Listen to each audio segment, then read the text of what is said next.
जय सदगुरु महाराज को, जय श्री अशुष दूरमे स्वामी वारिकी जय, श्री प्रज्ञान विलक्षण श्रीनिवासार्य स्वामुల వారికి, ఉడత వెంకటదాసార్య సద్గురు స్వాముల వారికి, పీల్కాన శంకరార్యులకు, బృహద్వాసిష్ట సిద్ధాంత నిర్ధారణ ఉద్ధారకులకును సద్గురు పరంపరకు జై.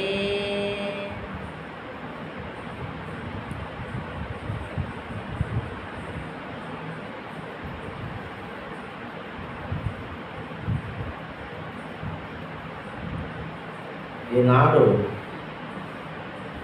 మానవుడు ఆధ్యాత్మిక జీవన విధానంలో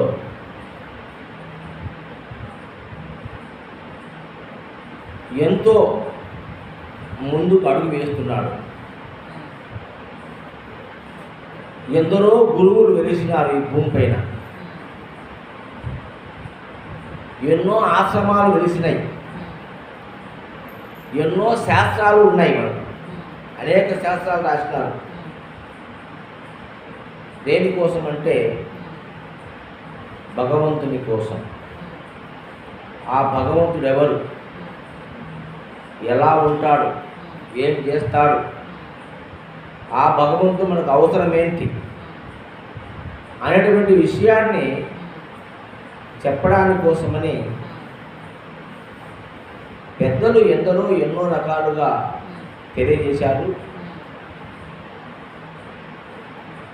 ఈ సృష్టి రహస్యాన్ని కానీ సృష్టి ధర్మాన్ని కానీ చెప్పాలని పెద్దలు చాలా రకాలుగా, అంటే ఒక్కొక్క మతము, ఒక సిద్ధాంతము ఈ సృష్టి రహస్యాన్ని సృష్టి ధర్మాన్ని వారి వారి మనోబుద్ధికి తోచిన విధంగా తెలియజేసినారు.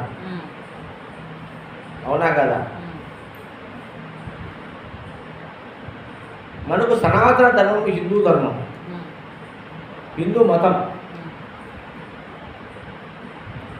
ఈ హిందూ మతంలో కూడా సృష్టి రహస్యాన్ని పలు రకాలుగా వక్రీకరించి రాసిన పెద్దలు. వేదవాసులు ఒక తీరుగాను, వాల్మీకి ఒక తీరుగాను, మరి ఋషులు ఒక తీరుగాను, యోగులు ఒక తీరుగాను, మునులు ఒక తీరుగాను అనేక రకాలుగా మనకు తెలియజేసినారు. క్రిస్టియన్ మతం ఒక విధంగా తెలియజేసింది, ముస్లిం మతం ఒక విధంగా తెలియజేసింది. అయితే అందరూ చెప్పింది కూడా సృష్టి గురించి చెప్పారు. ఆ సృష్టిలో యొక్క మర్మాన్ని, ధర్మాన్ని బయట పెట్టడానికే ప్రయత్నం చేసినారు పెద్దలందరూ కూడా. అవునా కదా? అయితే దేవుడు ఎవరు అన్న విషయానికి వచ్చినప్పుడు క్రిస్టియన్స్ యెహోవా అనే భగవంతుడు అని చెప్పినారు.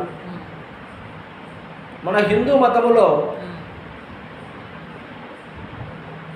పరబ్రహ్మ స్వరూపము, పరమాత్మ స్వరూపము, ఈశ్వరుడు సకల చరాచర జగత్తు నడిపించేవాడు పరమేశ్వరుడు అని చెప్తూ అనేక గ్రంథాలలో భగవద్గీతలో శ్రీకృష్ణ భగవానుడు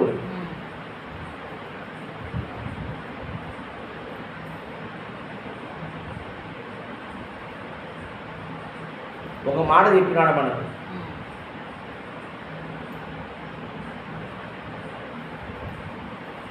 ఈశ్వర సర్వభూతానాం వృద్ధేషు అర్జున అని చెప్పారు. ఈశ్వరుడు సర్వభూతముల ఉదయస్థానములో ఉన్నాడు అని చెప్పినాడు. అదే మాటను భగవద్గీతలో శ్రీకృష్ణ భగవానుడు విభూతి యోగమునందు చెబుతూ పరమేశ్వర స్వరూపమైనటువంటి ఆ శక్తిని, అంతేకాకుండా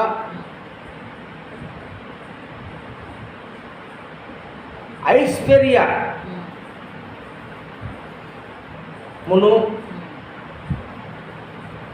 శాంత స్వరూపమును అధికమైనటువంటి ఘన భౌతిక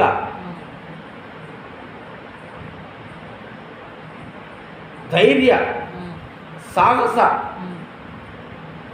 ములతో కూడినటువంటి ధైర్యశాలియును అయినటువంటి ఆ పరమాత్మ స్వరూపమే ఈ విశ్వవ్యాప్తమై ఉన్నది. ఏ పరమాత్మ శక్తి అయితే ఉన్నదో ఆ పరమాత్మ శక్తియే ఐశ్వర్యముగాను పరమశాంతిగాను తేజోమయముగాను అతి బలవంతముగాను ఉన్నది. అదే ఆ పరమేశ్వరుని యొక్క శక్తి అని చెప్తూ ఆయన విభూతి యోగంలో ఒక మాట చెప్పినాడు. ఎవరు ఆ శక్తి ఏంది, ఎలా మనలో ఉన్నది అన్న విషయాన్ని మనం ఆలోచన చేస్తే ఆ ఈశ్వర శక్తే చైతన్యమని, అదే ఆత్మని, అది శాంతియుతమైనదని, అది ఐశ్వర్యవంతమైనదని, అది తేజోమయమైనదని, అది బహు బల స్వరూపమైనదనియు స్వరూపమైనదనియు అట్టి ఆ ఈశ్వర శక్తే ఈ విశ్వవ్యాప్తమై ఉన్నదని మనకు శ్రీకృష్ణ పరమాత్ముడు భగవద్గీతలో తెలియజేసినాడు.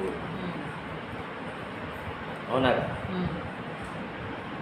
అది ఏమిటి అది మనం చూసుకున్నప్పుడు మన శరీరమునందే ఆ ఈశ్వర శక్తి ఉన్నదని, ఈ దేహములో ఇంద్రియాలకు అతీతంగా ఈశ్వరుడు ఉన్నాడని, ఇంద్రియాలకు లోబడి జీవుడు ఉన్నాడని, ఈ జీవుడు ఆ ఈశ్వరుడు కలయికే జీవేశ్వర ఐక్యమని పెద్దలు తెలియజేసినారు. అదే మోక్షమని, అట్టి స్థితిని ఎవరు పొందుతాడో వాడే ముక్తి స్వరూపుడని నిర్ణయం చేసినారు. ఇక్కడ మనం ముఖ్యంగా తెలుసుకోవాల్సింది ఏమంటే, ఎన్ని రకాలుగా భగవతత్వాన్ని పెద్దలు తెలిపినప్పటికీ మనకు ఒక అనుభవం ఉంటుంది. అనుభవం లేనిది అది సత్యము కాదు, అది నిజము కాదు. అవునా కాదా? పోయిన వారంలో మనం ఒక మాట చెప్పుకున్నాం. నీవు ముందా మీ అమ్మ ముందా? అవునా కదా? నీవు ముందా మీ అమ్మ ముందా? భౌతికంగా మనం ఆలోచన చేస్తే మన అమ్మ ముందు నుంచి ఉంది, తర్వాత మనం పుట్టినామని అనుకుంటున్నామా? అవునా కదా? బాగా సూక్ష్మంగా విచారణ చేస్తే నీవు వచ్చినాకనే మీ అమ్మ వచ్చింది, వచ్చినాకనే మీ అమ్మ వచ్చింది. నువ్వు వచ్చినాకనే అమ్మ ఉండేది మనకు. మనం రాని ఎవరు పిలుతావు? అమ్మ ఉంది. అమ్మ కాదు, అప్పుడు ఆమె అమ్మ కాదు. ఆమె ఉండొచ్చు, అమ్మ కాదు. అవునా? ఒక స్త్రీ, అవునా కదా? ఒక వ్యక్తికి భార్య, ఒకరికి కుమార్తె, ఒకరికి చెల్లెలు, ఒకరికి అక్క, ఎన్నో నామాలతో పిలవబడుతున్నాయి. మా అమ్మ కాదు. అమ్మ అవుతుందా? కోడలు అవుతుంది. అవునా కదా? కూతురు అవుతుంది, భార్య అవుతుంది, అక్క అవుతుంది, చెల్లి అవుతుంది, పిన్ని అవుతుంది, వదిన అవుతుంది. అమ్మ కాదు. అమ్మ అవుతుందా? అమ్మ ఎప్పుడైంది? నువ్వు వచ్చినాక అయిందే మా అమ్మ. నువ్వు కాకముందు అమ్మ కాదు. అప్పటికి అమ్మ ముందు వచ్చినా నువ్వు ముందు వచ్చినావా? నువ్వు ముందు వచ్చినావు, తర్వాత అమ్మ వచ్చింది. ఇది రహస్యం ఇందులో. ఏం పోలయ్య? అందుకే ఒక స్త్రీ నెల తప్పితే తన భర్తతో సిగ్గుపడుతూ చెప్తుంది. ఏమని? ఏమబ్బా అట్లున్నావు అంటే ఆమె సిగ్గుపడుతూ మీరు తండ్రి కాబోతున్నారు. ఏమవుతుంది? తండ్రి కాబోతున్నారు. నిజమా కాదా? తండ్రి కాబోతున్నారు. చూడు ఎంత రహస్యం ఉంది అందులో. తండ్రి కాలేవాడు. అలాగే ఆమె హాస్పిటల్లో పోయి డాక్టర్ కాడ చూపించుకుంటే డాక్టర్ చెకప్ చేసి ఏదో స్వామి నాకు వాంతులు అవుతున్నాయి, నీరసం ఉంది, సత్తు ఉంది, ఆకలి కాలే, ఇట్లా ఇబ్బందిగా ఉందంటే చెకప్ చేసి అమ్మ నువ్వు తల్లి కాబోతున్నావు అని చెప్తాను. తల్లి కాలే, కాబోతున్నావు. Note this point. అర్థమైందా? తల్లి కాలే అంటే ఆమె ఇంకా తల్లి కాలేదు, తల్లి కాబోతుంది. ఎప్పుడు తల్లయింది? నువ్వు వచ్చినాక అయింది. అప్పుడు ఎవరు ముందు? నువ్వు ముందు. ఏమన్నా అర్థమవుతుందా? నువ్వు వచ్చినాక మీ అమ్మ అయింది, లేకపోతే మీ అమ్మ కాలే, అమ్మ కాలే. అప్పుడు అమ్మ ముందు వచ్చిందే, నువ్వు ముందు వచ్చినావు అంటే నువ్వు ముందు వచ్చినావు. నువ్వు ముందు వచ్చినాకే అమ్మ అయింది. అంతవరకు ఏమైంది? గర్భిణి అయింది అమ్మ. 7 నెలలు గర్భవతి అయ్యమ్మ, 9 నెలలు గర్భవతి అయ్యమ్మ. ఇంకా నాలుంటే కానిపోతుంది. అమ్మ కాలే. ఏం పోలయ్యా? ఒక్క నిమిషము ముందు కూడా అమ్మ కాలేదు. అయిందే? అంతే. నేను చెప్పేది అదే ధర్మం, అదే రహస్యం. అంటే ఒక్క గంట ముందు కూడా ఆమె గర్భవతి, అమ్మ కాదు. బిడ్డ పుడతానే ఏమైంది? అమ్మ అయింది. అవునా కదా? బిడ్డకు తల్లి అయ్యింది. అప్పుడు బిడ్డ వచ్చినాక తల్లి అయిందా, బిడ్డ రాకముందు తల్లి అయిందా? మరి నువ్వు వచ్చినాక అమ్మ అయిందా, నువ్వు రాకముందు అమ్మ అయిందా? నువ్వు వచ్చినాకనే అమ్మ వచ్చింది, నువ్వు రాకముందు అమ్మ లేదు. ఆయన ఉండొచ్చు, ఎంకలచ్చుమో నాగసుమో లక్ష్మీదేవో ఉంటారు. ఆయన అమ్మ కాదు కదా, అమ్మ కాదు. వచ్చింది, ఉంది ఆయన, కానీ అమ్మ కాలేదు. ఒకవేళ ఆ బిడ్డ కడుపులోనే మరణించాడనుకో, ఆమె తల్లే కాదు. అవుతుందా? చచ్చిపోయిన బిడ్డకు జన్మనిచ్చింది తల్లి కాదు. పుట్టినాక బిడ్డ చచ్చిపోతే ఆమె తల్లే. ఒక బిడ్డ తల్లిరామా, కానీ దేవుడు సరిగా చూడక ఆ బిడ్డ చనిపోయినాడు. అవునా కదా? ఒక బిడ్డ తల్లి అమ్మ అంటమానమా? అయితే గర్భంలోనే బిడ్డ చచ్చిపోతే తల్లి అనం. గర్భంలోనే పోయింది బిడ్డ, ఆమె తల్లి కాదు. అవుతుందా? అనరా మాట. కాబట్టి అమ్మ ముందా, నువ్వు ముందంటే నువ్వే ముందు, తర్వాత వచ్చింది అమ్మ.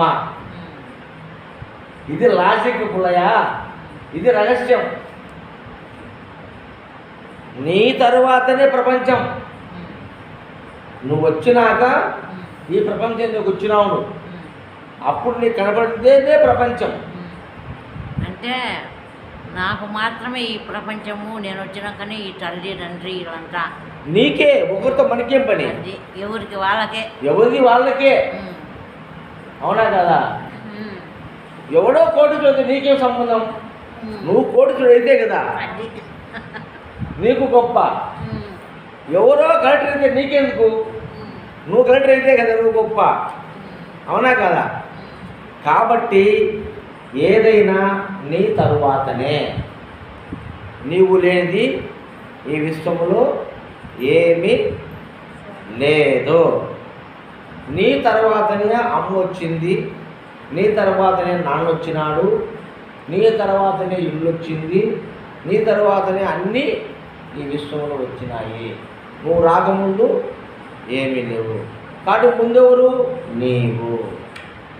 అందుకే నేరా ఏ నోటను విన్నా నేరా. నేనే 4 వేదములుందును ఉపనిషత్తులో నెల్ల భాషములు సన్నుతిందుతూ సర్వవేత్తలు నన్నే నిలిపెను నారాయణునిగా. నేరా ఏ నోటను విన్నా నేరా. నేను ముందు నేను, నాతోనే వచ్చింది, నేనే 4 వేదములు. అహం బ్రహ్మస్మి, అయమాత్మ బ్రహ్మ, ప్రజ్ఞానం బ్రహ్మ, తత్వమసి. ఈ 4 వేదాలు నేనే. ఉపనిషత్తుల నెల్ల భాష్యములు నేనే. నా తరువాతనే మిగతాది ఎంత. నేను లేకపోతే ఈ ప్రపంచమే లేదు, ఈ విశ్వము లేదు. నీతో కూడా మొత్తము పోతుంది. నీతో కూడా వచ్చింది, నీతో కూడా పోతుంది. ఇది సత్యము ఎప్పుడయ్యా. కాబట్టి నీవు ముందెవరు? నీవు. నీ తర్వాతనే ఈ విశ్వమంతా కూడా మనకు గోచరమయ్యింది. మరి ఆ నేను ఎవరు? ఆ నేనును ఎలా గుర్తించాలి? ఆ నేను ఎలా తెలుసుకోవాలి? ఆ నేను యొక్క స్వరూపం ఏమిటి అన్నప్పుడు మనము ఇంతకుముందు చెప్పుకున్నాము. రూపము, స్వరూపము, విశ్వరూపము, స్వస్వరూపము, ప్రతిరూపము చెప్పుకున్నామా? బతికిందే మీకు? రూపము, స్వరూపము, విశ్వరూపము, స్వస్వరూపము, ప్రతిరూపము. ఎంతున్నాయా? 5 రూపాలు ఉన్నాయి ఇక్కడ. రూపం అంటే ఈ బయటికి కనిపించే ఈ భౌతిక దేహమే రూపము.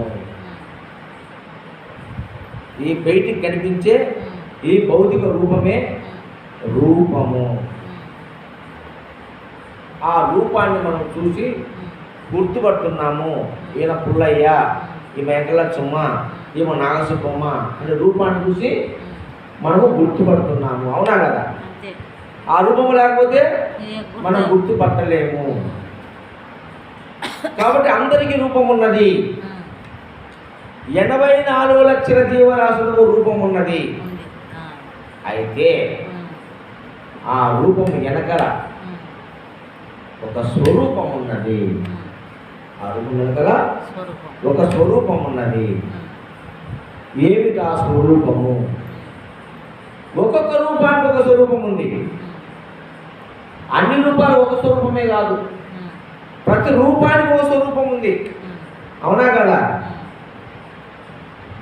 ఇది మైకు, రూపానికి మైకుగా కనపడుతుంది. దీని పేరు మైకు రూపంగా. దీని స్వరూపం ఏమి? మనము చిన్నగా మాట్లాడినా ఆ మాటను 10 100 ఎక్కువ చేసి చెప్పే స్వరూపం ఉంది దీనికి. అది దీని స్వరూపం. మాట్లాడించే శక్తి దాంట్లో ఉంది.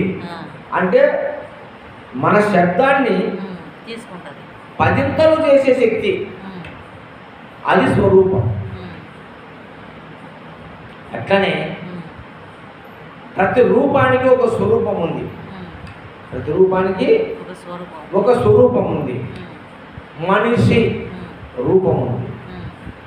ఈ మనిషికి ఒక స్వరూపం ఉంది. అది దుర్గుణము, సగుణము, మంచివాడు, చెడ్డవాడు, దుర్మార్గుడు, ఏమో దయామయుడు, కరుణామయుడు, స్వరూపాలు వేరు. రూపాలన్నీ ఒకటే మానవ రూపాలు, కానీ స్వరూపాలు మాత్రం. అరే ఇన్నాళ్ళు తెలిసిందా నీ స్వరూపం? నేనేమనుకోనే, నీ స్వరూపం బయటపడింది అంటే అంటే ఒక్కొక్కరు ఒక స్వరూపం ఉంది. రూపమేమో అందరిది ఒకటే, అంత మనిషి. కానీ మనిషికి స్వరూపంలో తేడా ఉంది. నీ గుణం వేరు, ఆమె గుణం వేరు, ఆమె గుణం వేరు, ఆమె గుణం వేరు. ప్రతి ఒక్కరి గుణాలు వేరుగా ఉన్నాయి, బుద్ధులు వేరుగా ఉన్నాయి, ఆలోచనలు వేరుగా ఉన్నాయి. అవునా? మరి మనసు వేరుగా ఉంది, బుద్ధి వేరుగా ఉంది, మాట వేరుగా ఉంది, చూపు వేరుగా ఉంది, మరి సంకల్పం వేరుగా ఉంది, భావం వేరుగా ఉంది. అన్నీ వేరుగా ఉండే స్వరూపాలు. చూసేదానికి చింతకాయకు రూపం ఉంది, చింతకాయ అని రూపం, పేరు ఉంది, రూపం ఉంది. దాని యొక్క స్వరూపం పులుపు, అది స్వరూపం పులుపు. అరటిపండు రూపము, దాని స్వరూపం తీపి. ఏం పొలయ్యా? ఇట్లా ప్రతిదానికి రూపం ఉంది, స్వరూపం ఉంది.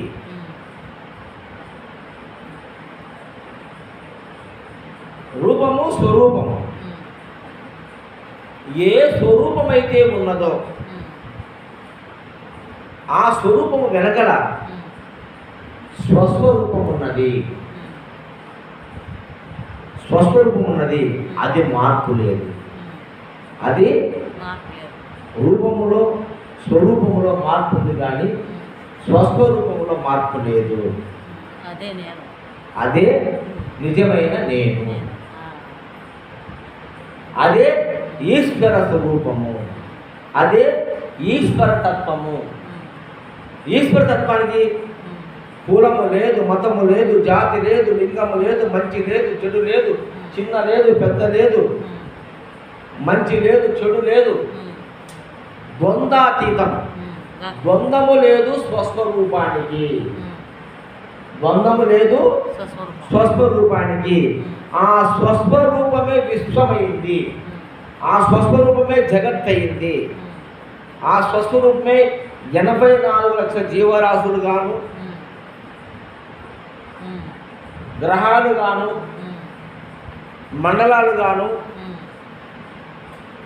నక్షత్రాలు గాను, సూర్యుడు గాను, చంద్రుడు గాను, 84 జీవరాశులు గాను, పంచభూతాలు గాను, పంచ తన్మాత్రలు గాను, ఈ అనేకమైనటువంటి ఈ విశ్వ విలాపమంతా కూడా స్వస్వరూప అంశము. ఆ స్వస్వరూపములో నుంచి అనేక స్వరూపాలు వచ్చినాయి, అనేక స్వరూపాల నుంచి అనేక రూపాలు వచ్చినాయి. ఆ స్వస్వరూపమే విశ్వరూపమైంది. ఆ స్వస్వరూపమే విశ్వరూపమైంది. అర్థమైందా? స్వస్వరూపమే విశ్వరూపమైంది. అయితే ఆ యొక్క విశ్వరూపమే మళ్ళీ ప్రతిరూపమైతా ఉన్నవి. ప్రతిరూపాలు ఒక రూపం నుంచి ప్రతిరూపాలు ఉద్భవిస్తున్నాయి ఈ విశ్వంలో, ఈ సృష్టిలో. ఒక రూపం నుంచి ప్రతిరూపాలు వస్తున్నాయి. ఇదే మరుజన్మ. నీ నుంచి నీ ప్రతిరూపం వచ్చింది లక్ష్మీదేవి. అవునా కదా? ఎవరి రూపం అది? నీ ప్రతిరూపము. అవునా కదా? నీ ప్రతిరూపము. అట్లా విశ్వమంతా కూడా ఈశ్వర ప్రతిరూపాలు. ఈశ్వర ప్రతిరూపాలు, ఈశ్వరుని యొక్క ప్రతిరూపాలు విశ్వమంతా కూడా. అవునా కదా? అది నీ నిజ రూపము. ఆ నిజ రూపం కూడా ఈశ్వర రూపం నుంచి, అంటే స్వస్వరూపం నుంచి స్వరూపంగా వచ్చి, అంటే గుణమై. అందుకే చెప్తాడు కృష్ణుడు భగవద్గీతలో, గుణేషు వర్తంతి అంటే గుణాన్ని చెప్పాడు అక్కడ. అనేక గుణములుగా ఇది మార్పులు చెందింది, అనేక గుణాలుగా ఇది ప్రకటితము చేయబడింది. అంటే ఒక స్వస్వరూపము స్వరూపంగా మార్పు చెందింది. ఈ స్వరూపము అనేక గుణాలుగా ఉన్నది. ఆ గుణము నుంచి రూపం వచ్చింది. అందుకే మనకు బ్రాహ్మణోర్ అవ్యక్తో మహత్తు మహదంకార పంచతన్మాత్రాన్ని మహాపంచభూతవ్యో పంచతన్మాత్ర అంటే గుణం. అక్కడ బ్రాహ్మణోర్ అవ్యక్తో మహతే అహంకార అవ్యక్త అంటే ఏం తెలియదు. అహంకారం అంటే ఆ తెలియనితనంలోనే మళ్ళా వచ్చింది. అహం వచ్చింది. అంటే నేననే స్ఫురణ వచ్చింది. తర్వాత గుణాలు వచ్చినాయి. దాన్నే ఉన్నది తన్మాత్ర. తన్మాత్ర శబ్ద స్పర్శ రూప రస గంధములు, ఇది విషయాలు అంటే గుణాలు. ఇవి వచ్చినాయి. ఇవి వచ్చిన తర్వాత ఏమన్నాయి? గుణాలు స్వరూపాలు. గుణాలే స్వరూపాలు. అహమే స్వస్వరూపం. అహమే స్వస్వరూపం. గుణమే స్వరూపం. గుణమే స్వరూపం. స్వరూపం తర్వాత వచ్చింది రూపం. అంటే పంచభూతాలుగా పరిణమిల్లింది ఈశ్వర చైతన్య శక్తి. ఆ ఈశ్వర చైతన్య శక్తి ఈ అనేక రూపాలుగా ప్రకటితమైనది. అవునా కదా? ఈ రూపాల నుంచి అనేక రూపాలు వచ్చినాయి. అవి ప్రతిరూపాలు. ఇంతే పరమార్థం, ఇంకా ఎక్కువ లేదు. అయితే ఈ మనిషి ఈ నేనును 3 రకాలుగా మనము వేరు చేసుకుంటున్నాము. 1 ప్రపంచ నేను, 2 ప్రకృతి నేను, 3 పరమాత్మ నేను. ప్రపంచ నేనులో ఈ దేహము తల్లి గర్భములో నుంచి బయటకు వచ్చిందో ప్రపంచమైంది. ప్రపంచ నేనుగా మార్పు చెందింది. ఎప్పుడైతే బయటకు వచ్చిందో తల్లి తండ్రి, ఇల్లు వాకిలి, పేరు ప్రతిష్ట, కులము మతము, ఇప్పుడు ఎన్ని వచ్చినాయో ఆ రూపానికి అనుకూలంగా ఇవన్నీ వచ్చి పడినాయి. ఇది ప్రపంచ నేను. ఈ ప్రపంచంలో నేనని మనం చెప్పుకుంటున్నాము. ఈ ప్రపంచ నేనే రూపం కాంచి మొదలైంది. ఈ రూపమే ప్రపంచ నేను. స్వరూపమే ప్రకృతి నేను. స్వరూపమే ప్రకృతి నేను. స్వస్వరూపమే పరమాత్మ నేను. సింపుల్గా ఉంది. రూపమే ప్రపంచ నేను. ఎప్పుడైతే నీవు ఉన్నావో నీకు అన్నీ ఉన్నాయి. పేరుంది, ఊరుంది, కులం ఉంది, మతం ఉంది, గోత్రం ఉంది, మంచి ఉంది, చెడ్డ ఉంది, సమస్తం ఉన్నాయి. ఏది ఈ రూపం ఉంటే. ఈ రూపం కాటికి వెళ్ళిపోతే ఏం లేదు. పేరు కూడా పోయింది. రూపం పోతే పేరు పోయింది, కులం పోయింది, మతం పోయింది, సంపద పోయింది, విద్య పోయింది.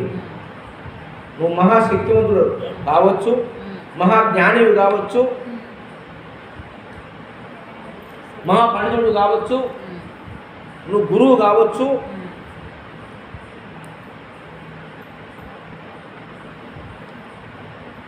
ఏదైనా కూడా నీవు నీ రూపం పోతానే అన్నీ పోయినాయి. ఉన్నాములయ. అందుకే ఎందరో మహానుభావులు ఈ భూమి మీద వెలసి పోయినారు. ఎందరో రాజులు పండితులు, యోగులు, ఋషులు, మునులు, దేవతలు పోయినారు కదా. రూపం పోతే ప్రపంచ నేను పోయింది. ప్రపంచ నేను పోయిన తర్వాత ప్రకృతి నేను నిలబడి ఉంది. ఈనాటికి కృష్ణుడి గురించి మనం అనుకుంటున్నాం, రాముడి గురించి తలుస్తున్నాం, దేవతలని వీరబ్రహ్మ గురించి తలుస్తున్నాం, దువ్వు రమణయ్య స్వామిని అనుకుంటున్నాం, వశిష్ఠ మహర్షిని అనుకుంటున్నాం, సాందీపుని అనుకుంటున్నాం, దక్షిణామూర్తి అనుకుంటున్నాం, శ్రీధర స్వామిని అనుకుంటున్నాం, శివరామదీక్షను అనుకుంటున్నాం. ఇలా ఎందరో మహానుభావులను మనం అనుకుంటూ ఉన్నాం. షిరిడి సాయిబాబా, ఎంతోమంది రూపాలు. అంటే ప్రపంచ నేను పోయిన ప్రకృతి ఉన్నంత వరకు ప్రకృతి నేనులో జీవించినటువంటి మహనీయులు మరుపురారు. ప్రకృతిలో జీవించిన మహనీయులు వాళ్ళు ప్రపంచంలో జీవించలే. భార్య బిడ్డల కోసము, ఆస్తి పాసుల కోసము, అష్టైశ్వర్య భోగభాగ్యాల కోసము, అవునా, నాది నేననేటువంటి మమకారం కోసము వారు జీవించలే. అవునా కదా? వాళ్ళు దేనికోసం జీవించారు? ప్రకృతి తత్వాన్ని ఎరిగి, పరమాత్మ తత్వాన్ని ఎరిగి ప్రకృతిలో జీవించినారు. వాళ్ళు ఆకలి, నిద్ర, భయ, మైథునం అనేటువంటి జయించారు మహనీయులు. అవి ఉన్నప్పటికీ వాటికి కూడా లోబడలేదు. ఆకలికి సావలేదు. ఆకలిని జయించినారు.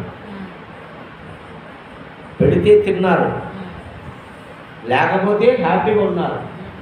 ఎట్లున్నారు? ఎందుకున్నారు? వాళ్ళు మనుషులు కాదా? వాళ్ళకి ఆకలి కాదా? మనం ఒక పూట తినకపోతే అలమడిస్తామే. వాళ్ళు ఎలా ఆకలిని జయించినారు అంటే ప్రాపంచక నేనులో ఉన్నంత వరకు ఆకలి తప్పులు నిన్ను బాధ పెడతాయి. ఆకలి, నిద్ర, భయ, మైథునములు ఇవి 4 ప్రపంచమైన నేనులో నువ్వు ఉన్నంత వరకు నిన్ను బాధ పెడతాయి. ఎప్పుడైతే ప్రకృతి నేనుగా నువ్వు మార్పు చెందినావో ఆకలి నిన్ను బాధ పెట్టదు, నిద్ర నిన్ను బాధ పెట్టదు, భయం నిన్ను బాధ పెట్టదు. ఎక్కడికైనా పోతే భయం లేదు, శ్మశానంలోనే అంత భయం లేదు. అవునా కాదు? అట్లే మైథునము కూడా నిన్ను బాధ పెట్టదు. ఎందుకంటే నీవు ప్రపంచపరమైన మైథునం కాకుండా ప్రకృతిపరమైన మైథునంలో ఉన్నావు. నిరంతరము మైథునంలోనే ఉన్నావు. నిరంతరము సంఘమై ఉన్నావు. నిరంతరము నువ్వు సంఘమేశ్వరుడై ఉన్నావు. సంఘమేశ్వరుడై ఉన్నావు. ఎవరితో సంఘమైనావు? ఈశ్వరుడితో సంఘమైనావు. నువ్వు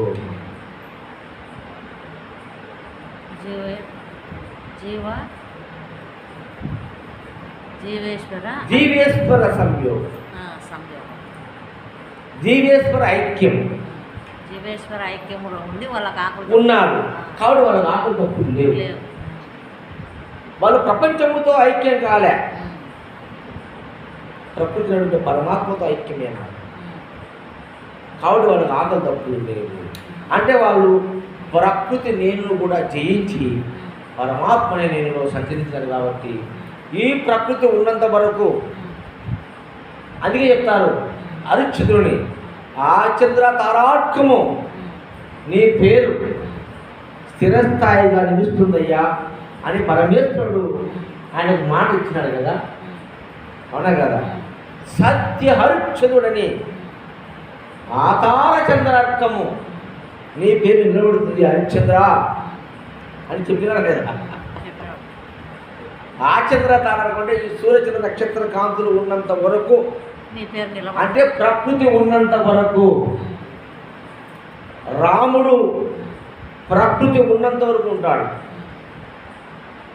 కృష్ణుడు ప్రకృతి ఉన్నంత వరకు ఉంటాడు. గురువు ప్రకృతి ఉన్నంత వరకు ఉంటాడు. నిజమా కాదమ్మా? ప్రకృతి ఎప్పుడైతే లయమైతుందో పరమాత్మలో, అప్పుడు వీళ్ళందరూ కూడా లయమైపోతారు. వీళ్ళని అనుకునేవాడే ఉండడు. సూర్య చంద్ర నక్షత్రాలు కూడా లయమైపోయినాయి పరమాత్మ స్వరూపంలో, అవి కూడా లేవు. అప్పుడు పోతుంది నువ్వు పరమాత్మను లయమైతావు. అంతవరకు ఈ ప్రకృతి ఉన్నంత వరకు నీకు పూజలు జరుగుతాయి, నిన్ను కొలుస్తారు, నిన్ను ఆరాధిస్తారు, నిన్ను పూజిస్తారు. ఎవరిని? దేవుణ్ణి, గురువును, యోగులను, ఋషులను, అవతార పురుషులను, మహనీయులను, మహాత్ములను, ఎవరైతే ప్రకృతిలో జీవించినారో, అదే ప్రపంచాన్ని వదిలిపెట్టి ప్రకృతిలో జీవించారో వాళ్ళందరినీ ఆచంద్ర తారార్థము పూజిస్తారు ఈ మానవుడు. ఇది ఇది శాసనం, ఇది శాసనం. దీనికి ఎదురు లేదు, దీనికి అడ్డము లేదు. నిజమా కాదని చెప్పమాట. ఆనాడు అనాది కాలములో మన తాత ముత్తాతల కాలము నుంచి, కృతయుగం నుంచి, త్రేతాయుగం నుంచి రాముడు కొలుస్తున్నారు, ద్వాపరయుగం నుంచి కృష్ణుడు కొలుస్తున్నారు, కృతయుగం నుంచి గురువును కొలుస్తున్నారు, దేవాది దేవతలను కొలుస్తూనే ఉన్నారు. ప్రపంచం ఉన్నంత వరకు ప్రకృతిలో జీవించిన మహనీయులు పూజింపబడతారు, కొనియాడబడతారు, కీర్తింపబడతారు. అవునా కాదా? ఇది సత్యం. ఎప్పుడైతే ప్రకృతి కూడా నశించి పరమాత్మలో లయమవుతుందో అప్పుడు అందరూ కూడా పరమాత్మ స్వరూపుడే అవుతారు. అవునా కదా? ఇది పరమ రహస్యము. దీన్ని మనం గుర్తించాలా? మనం కూడా అటువంటి మహనీయుల యొక్క కోవలోకి చేరడం కోసమే ఈ మానవ ప్రయత్నం. దాన్నే మోక్షం అంటారు, దాన్నే ముక్తి అంటారు. ఇంకేం కావాలి నీకు? దానికోసమే కదా నీ జీవితం అంతా బాధపడతానేది, గురువుని ఆశ్రయించేది, శాస్త్రాలు చదివేది, ఎన్నో గాథలు, ఎన్నో చరిత్రలు, ఎన్నో పురాణాలు, వేదాలు, ఉపనిషత్తులు, భగవద్గీత, మహాభారతం, భాగవతం, రామాయణం, ఇలాంటి శాస్త్రాలన్నీ దేనికోసమై అంటే ప్రపంచ నేను నుంచి నిన్ను వేరు చేయడానికే. ఏ కారణం కాదు, అది ఒక్కటే కారణం. గుర్తుపెట్టుకోండి. ఈ ప్రపంచ నేను వేరయ్యి పరమాత్మ నేనుగా జీవించడానికే ఇవన్నీ కూడా నీకు సహాయం చేస్తాయి, ఇవన్నీ కూడా నీకు దోహదపడతాయి. గురువు కూడా అందుకోసమే వచ్చినాడు, నీకోసం. అందుకోసమే గురువు వచ్చినాడు. అటువంటి ఆ మహాతత్వాన్ని ఎరిగి ప్రకృతి నేనులో నీవు ఎప్పుడైతే నిలబడతావో, అంటే ప్రపంచ నేను మరిచి ప్రకృతిని నిలబడతావో, అప్పుడు నీకు ప్రపంచంలో ఉండబట్టి రోగ బాధ, దుఃఖము, క్రోధము, మోహము, మదము, కామము, అరిషట్ వర్గాలు కానీ, దిశ దుర్గుణాలు కానీ, ఈ ప్రపంచంలో ఉన్నటువంటి ఏ ఇబ్బంది కానీ నిన్ను అంటదు. నిజమే మాట, సత్యమే మాట. ఏ బాధ నిన్ను అంటదు. అది అనుభవించే వాళ్ళకి తెలుసు, అందరికీ తెలియదు. దానికి చెప్పినాడు, ఏ గురుదేవుని నమ్మి ఆ గురు పాదపద్మములు వృత్పీఠమున బాగు నిలిపిన వారికి ఏ గతి రాకుండా పరమనున్నారు, మరచితే దుఃఖ ముందు పూలెదరు. ఇక్కడ చెప్పిన మాట. ఎవరైతే పరమాత్మ స్వరూపమైన సద్గురువును నమ్మి ఆ గురు పాదాలను హృదయంలో నింపుకుంటాడో, పాదాలంటే కాళ్ళు కాదు, పదము, గురు పదములు అంటే వాక్కులు. ఆ గురు బోధ, ఆ గురు అమృత వాక్కులను ఎవరైతే తన హృదయంలో నిలుపుకుంటారో వానికి ఎట్టి పరిస్థితులలో వాడు పరమునందే ఉంటాడు. వాడు పరమునందే ఉంటాడు. ఆ వాక్కును మరిచినవా ఉంటాడు. ఏ వాక్కు చెప్తున్నాడు గురుదేవుడు? అది ప్రపంచమనేటువంటి మాయలో నువ్వు ఇరుక్కోണ്ടാవురా, ఇది సత్యము కాదురా, ఇది నిజము కాదురా, ప్రకృతి అనే ఒక నేను ఉన్నది, అది నీ స్వరూపం, ఈ ప్రపంచం అనే ఈ దేహం నీ రూపం, ప్రకృతి నీ స్వరూపం, పరమాత్మ నీ స్వస్వరూపం. ఎంత తెల్లంగా ఉందో పరమాత్మను ఒకసారి ఆలోచన చేయండి.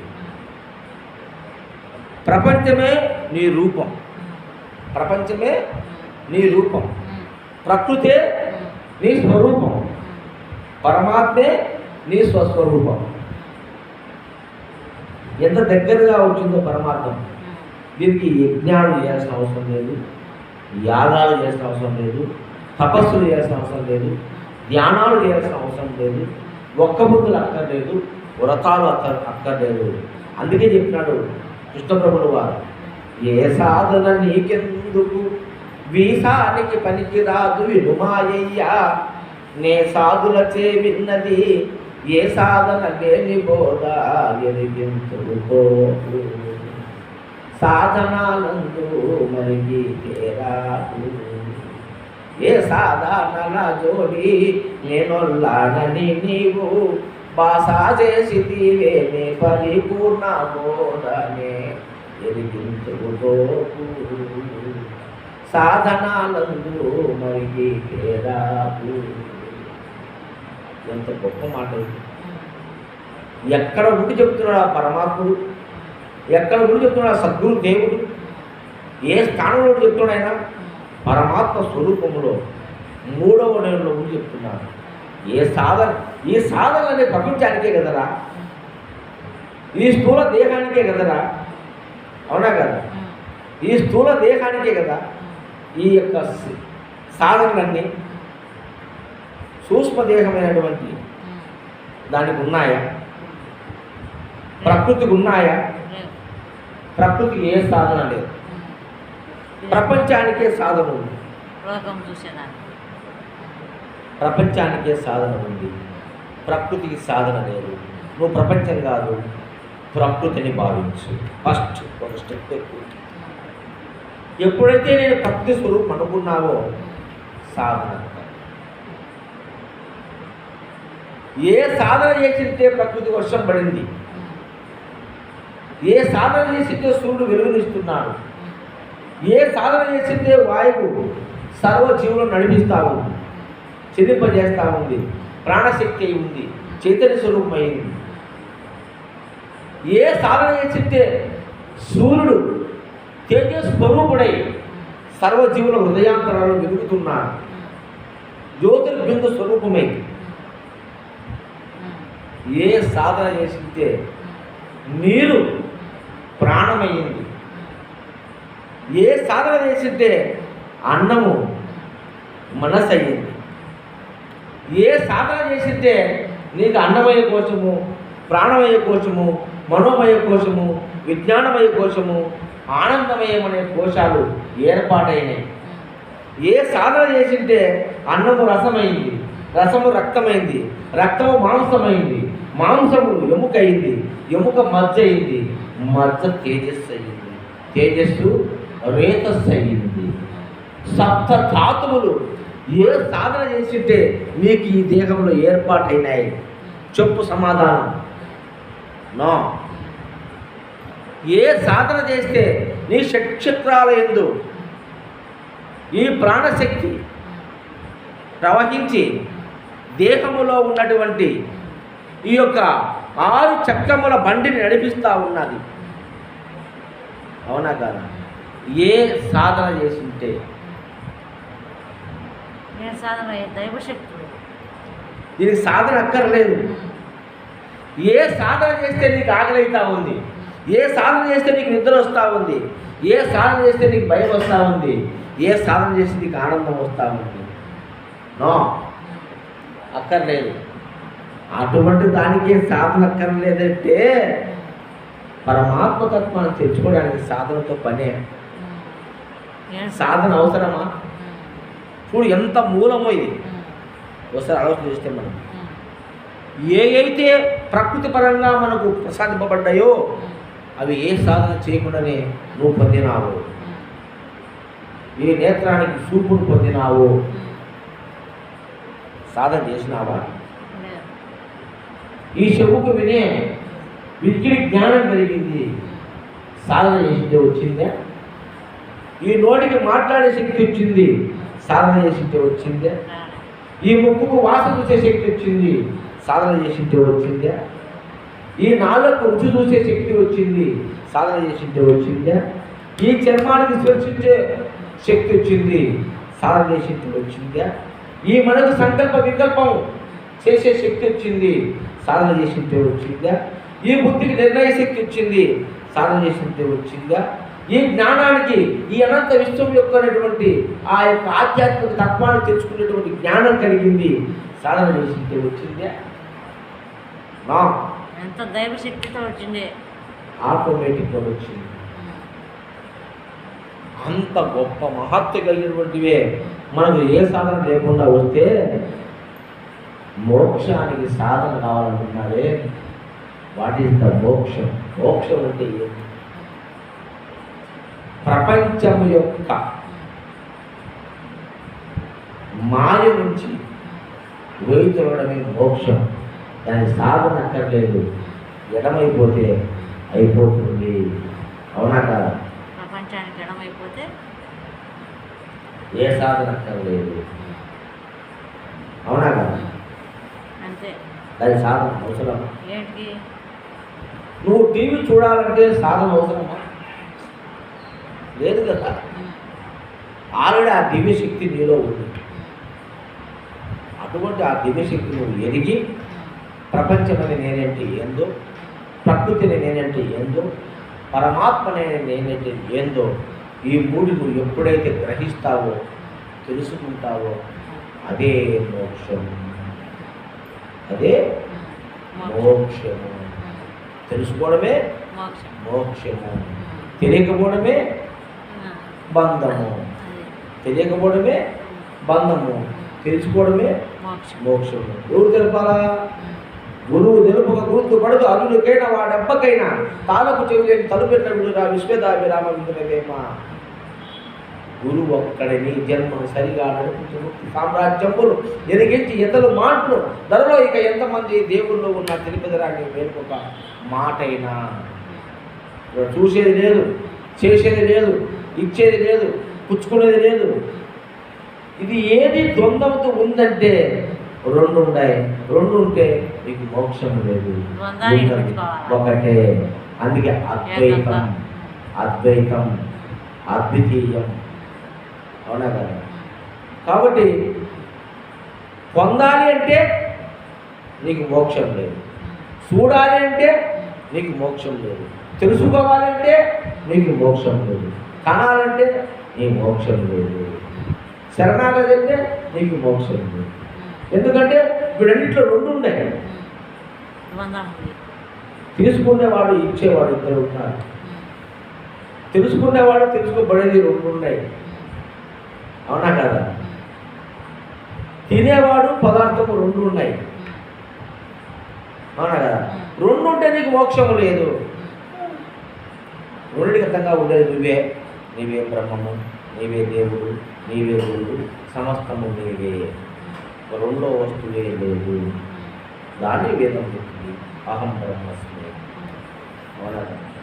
అటువంటి నిశ్చల స్థితికి నువ్వు చేరాలంటే గురువును శరణాగతి శత్రువులకు శుశ్రూషలు చేసి ఆ గురువు ధనములు అర్పించి గురుసేవ ఎప్పటికే నువ్వు అకలంకమైన మనసుతో సకలంలో మీరే సద్గురునామం ఒకసారి నోట పలికిన ఇక ఎంతటి దైవనామం ఈ నోట రాదు, పలుకుదమన్న భావం పోదు. రకరకాల నామాలు, రకరకాల రూపాలు ప్రకటితమైన మీ ముందు పనికి మాలిన వగును. ఈ నోట రాదు పరుగుదమన్న భావమే పోదు అన్నటువంటి ఆ సత్యాన్ని ఎప్పుడైతే మనం గ్రహిస్తామో,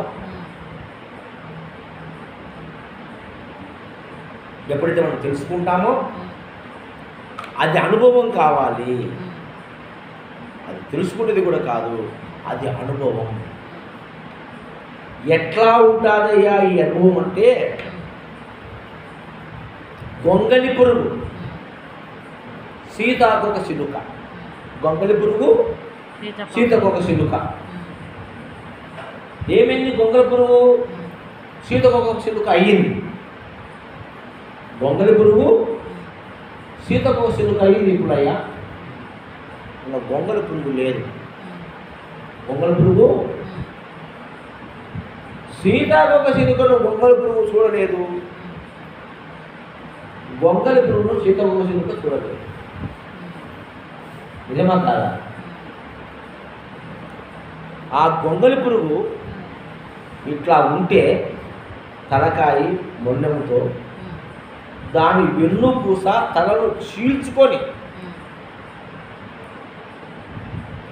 సీతాకొక సిలుక మీదకి వస్తుంది. గొంగలి పురుగు లేదు, చచ్చిపోయింది. దాని రూపమే పోయింది.